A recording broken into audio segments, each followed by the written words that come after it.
Hi everyone, sorry నేను ఇవాళ రాలేకపోయాను. Actually ఫంక్షన్లో మీతో పాటు నేను కూడా ఉండాలి. ఈ సెన్సార్ కోసమని బాంబేలో ఫైనల్ మిక్సింగ్తో బిజీగా ఉండి రాలేకపోయాను. నేను ఎక్స్ట్రీమ్లీ సారీ.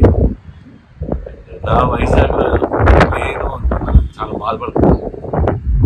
తెలుసు లేదు, నేను తిరిగినంత ఎక్కువ వైజాగే. లైక్ జగదాంబ సెంట్రల్ తిరిగేవాడిని, సరస్వతి జంక్షన్లో సినిమాలన్నీ చూస్తూ అక్కడ చూడని థియేటర్ లేదు. అన్ని థియేటర్లు సినిమాలు చూసి ఆ పిచ్చి తగ్గక అలా డైరెక్ట్ అయ్యా. And double smart trailer release అవుతుంది, మీరు చూస్తారు, మీకు నచ్చుతుంది. ఈ సినిమా పెద్ద హిట్ అయినాక నేను వచ్చి మిమ్మల్ని అందరినీ పర్సనల్గా కలుసుకుంటాను. వైజాగ్ వచ్చి గల్లీలో తిరిగినోడిని, నేను తీసిన గల్లీ సినిమా సిటీ సెంటర్లో సీటీలు వేస్తే చూడాల్సిన cinema. Enjoy the trailer. Love you guys.